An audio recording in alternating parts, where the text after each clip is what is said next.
Hey, what is up guys? This is Reloads and I'm going to be doing an analysis of the PlaytheGameco's new song, Game Over.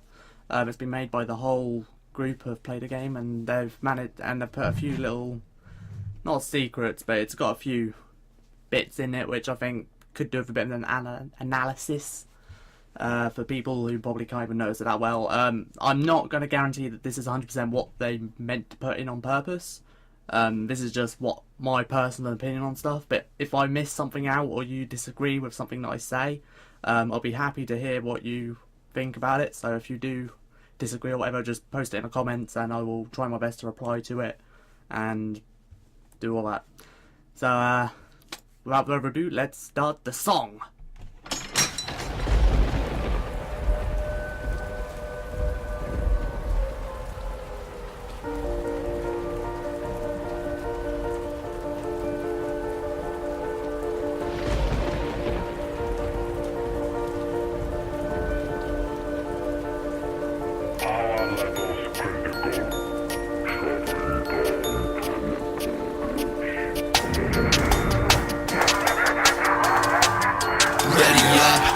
So there's a story.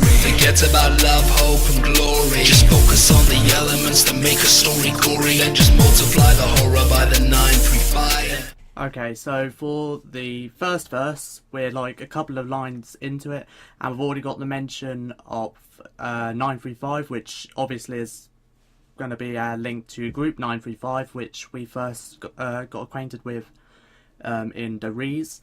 It's got the word elements in there. Just focus on the elements that make a story gory, which is, I don't know, like the zombies and blood, and so that probably the elements, and they've used the word elements probably because of element 115, so I've got a tie-in like that. So yeah, with like a couple of lines in it, and we've already got a couple of references, so let's hear the next bit. By the 935 and amplify your mind to cross the principles of time and prepare to receive the memories they want you to see, and understand that all your other memories are floating out to sea. In this part of the song, we hear the mention of time and time travel and all that. It says amplify your mind, which means to increase your mind, which will mean you've got to understand the principles, which is basically the rules. The reason why they might have put this in is because people were complaining, or they were a bit unsure about using time travel and using it as a easy route out, because they basically put themselves, Treyarch put themselves in a corner where they couldn't actually get out of it. So we assumed that they used time travel as an easy route out. So that might have been a link to that. And it says prepare to receive the memories they want you to see. The first question that I thought about this was, who is they? Would this be Group 935? Because I thought, that's the only group we really know about. But they were more, well, I think they were more about actually the zombies, not, the whole group. They weren't, I don't think they had anything to do with that. Another thing, which it might be, was Richtofen, because he's sort of trying to play not really play tricks, but he's trying to force them to not, I don't know what, it could be Richtofen, but why would they say they? They is obviously meaning more than one person, so does that mean that someone's helping Richtofen? The final part of this is, and understand that all your other memories are floating out to sea, which is kind of self-explanatory. It just basically means that the things that happened before him losing or receiving memories, the other ones, they've just basically wiped them, and they're as a metaphor for their stuff floating out to sea. So yeah, next bit, fire away. Out to sea, and that's a soliloquy of disharmony, and that the key to our story is now nothing but a dream. And our hero, he can't feel his hands, and he was sent with the plans from the desk of some foreign man. He said his... Now this next bit is very interesting, as it starts off with, in a soliloquy of disharmony, and I have sort of found a definition for that, and it basically means talking to oneself in disagreement, and that's most likely to refer to Richtofen, as he's very mad and talks to himself a lot, and talking about although he might not be talking to himself, he might be talking because he's talking to the voices, because he's like, the voices make them stop, and so he might be talking to the voices. And then it goes on to say, and that key and that the key to our story is now nothing but a dream, which is obviously that he must have known the key to the story, but because whoever the they is, but they wiped his memory, so he must have known the key to the story. So he might have been onto something, but then because of this, he's now lost it, and it just now feels like a dream, which basically could mean that he's just forgotten it. And our hero, he can't feel his hands, and he was sent with the plans from the desk of some foreign man.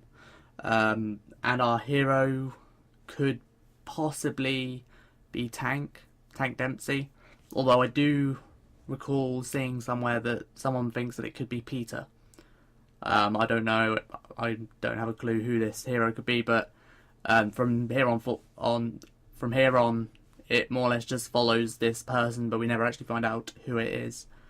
So don't know who this is. He can't feel his hands. I remember there's one character who has bandages on his hands. I can't remember who that is. So it might be him. Might be. Don't know. He was sent with the plans from the desk of some foreign man. I have no idea what his plans are. And from the desk of some foreign man, no idea. If you know, just post a comment. I'm just sort of saying where there could be some valuable information, and then if I don't know it, I'll just see what you think, and we'll go from there. Man, he set his feet down on some German land, confronts a psychopath with the ratio of man, and now he's tied tightly to the arms of a chair. He shakes and struggles violently and screams out loud in despair. He feels a cold chill flowing through the room and the air. Smells the stench of taxidermy as a shadow appears. This is the final bit of the first verse before we get to the kick-ass chorus. It says, he set his feet down on some German land, confronts a psychopath with the ratio of man. This one might be talking about Richtofen due to the psychopath bit, but if we carry on reading, he's tied tightly to the arms of a chair. He shakes and struggles violently and screams out loud in despair. He feels a cold chill flowing through the room and the air. He smells the stench of taxidermy as a shadow appears. I think this is mostly talking about Verrucht, for the simple fact that taxidermia, he smells the stench of taxidermia. A word like that is taxidermy, which is the act of mounting or reproducing dead animals, which is basically skinning them and then putting them up. And I think it could basically be talking about dead. And in Verrucht there is blood and death everywhere. So they could be talking about Verrucht. Well, the whole part, a bit of that first verse could be talking about Verrucht.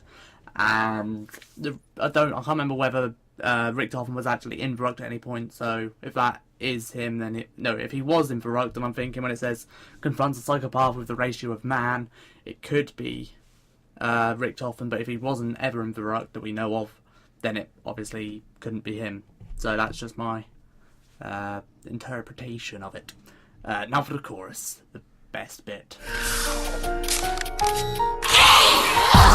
There is a little girl and she likes teddy bears and the way that you look when you're covered in blood and with nowhere to run. And that little girl, she likes Matryoshkin dolls and the way that your eyes roll back in your head as you slip into death.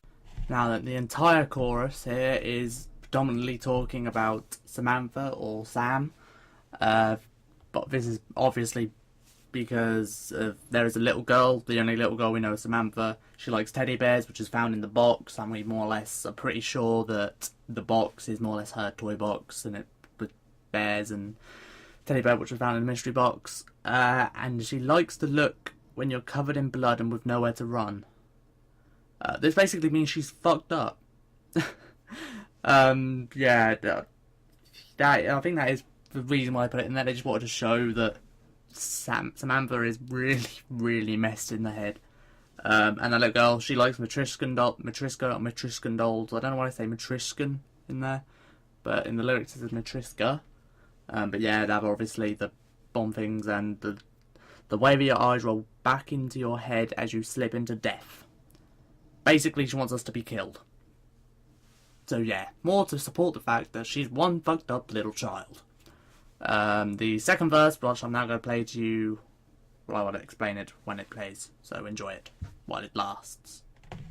Welcome to the jungle of the rising sun. The first taste of hellhounds and the lightning gun. Little Miss Maxis watches you as you indefinitely run, turning only momentarily to re-murder the dead one. And this is one or two of your earliest memories, before the horrors that you witnessed in the hallways of Doris.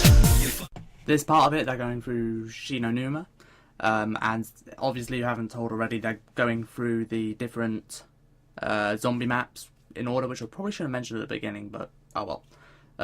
So yeah, they've just gone through what happened in Shinonuma. They got the Hellhounds, and the Lightning Gun, which is obviously the Wonder Waffle. And